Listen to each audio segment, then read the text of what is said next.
We are breaking down all the bowl games here at the Voice of College Football and the G5 games, courtesy Steve Helwick. Check out his work on Hustle Belt and also Underdog Dynasty on SB Nation. And moving through these December 18th games, 7 of them. So find your favorite spot to watch the games. The PUBG Mobile New Mexico Bowl. So we've got Utep at 7-5. We've got Fresno State at 9-3, and Utep coming back to bowl play for the first time since 2014 under Dana Dimmel. Yeah, Utep is an incredible story this year because the Miners were a team that just wasn't winning many games. They were always ranking in the end of the college football rankings near the 130 spot. This was a team that showed tangible progress last year with a 3-5 record, but 2 of those wins were over FCS teams. And then in the years before that, they were 1-11, 1-11, 0-12. So UTEP didn't really have anything great in sight, but they started out the year really hot. I mean, you can comment on the schedule, but still, UTEP was winning football games that they wouldn't have won in past years under Dana Dimmel. And they got 7-5, so they clinched a winning season for the first time since 2014 when they played the New Mexico Bowl. Fun fact is UTEP has only been to 3 bowl games since 2006. They were 2010, 2014, and 2021, and all 3 of them were the New Mexico Bowl. But UTEP has not won a bowl game since 1967 Sun Bowl. So that's one thing to watch out for in this game. I remember a few years ago, New Mexico State hadn't won a bowl game in like 50 years when they won the 2017 Arizona Bowl. Their fan base rushed the field of that game, which you don't usually see in neutral site action. So UTEP getting their first bowl win in quite some time, in 54 years, is a nice storyline to watch in this game. But another storyline to watch in this game is you have an incredible wide receiver matchup. On UTEP's end, you have Jacob Cowing, who's one of the best deep threats in college football this year. He had 1,330 yards and 7 touchdowns this year on just 67 receptions, which is about 20 per catch. And Cowing did a really good job of boosting UTEP's offense to one of its highest scoring totals in recent memory. This UTEP team averaged around 25, I think about 25 points per game this year, and they hadn't seen production like that in 5 years. And then Fresno State, on the other end, has Jalen Cropper. You might remember Cropper from really productive games against UCLA, and then he had that game against UNLV on a Friday night where he had 4 touchdowns.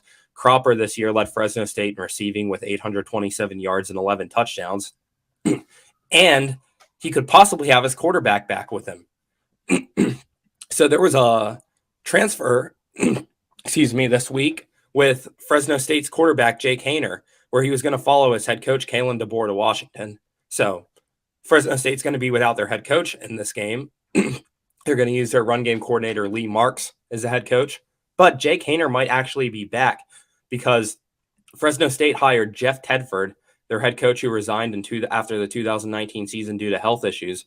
Now Tedford's back on campus, and that was a quarterback Jake Haener originally committed to when he decided to transfer from Washington to Fresno State. So there were also eligibility concerns with him going back as a boomerang transfer to Washington. So he's back on campus at Fresno State. Has not been confirmed if he's going to play in this bowl game yet, but that would work wonders for the Bulldogs because they'd have to go to Logan Fife or Jalen Henderson.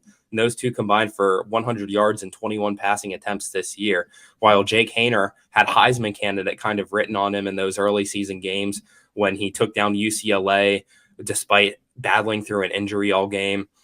And he had that nice comeback win there. And Jake Haener had some really good games up until that first bad loss that they had to Hawaii. But Haener's an incredible quarterback, and he posted great stats all year long. And if he's in the game, I do not see Fresno State having a chance to lose this one. The Bulldogs are a really good team. And if you look at all 3 losses that they've had this year, it was disastrous turnover performances, which did them in. And they still came close in some of those. To Oregon, they lost a turnover battle 3-1. They might have beat the Ducks on week 1 if they didn't have some inopportune second half turnovers.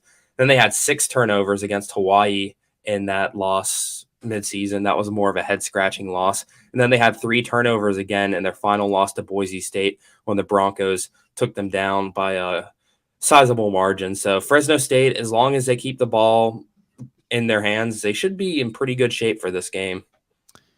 Yeah, for anyone wanting to put $1 or $2 down in this game, I would think that they would need to just flat out stay far, far away, because this Jake Haener status is certainly key in this one. And I was trying to follow that along, and I'm glad that you clarified that, because I knew that with Jalen DeBoer going to Washington, had heard that Haener was following him to Washington, and now there's a possibility that he could start this game staying at Fresno State.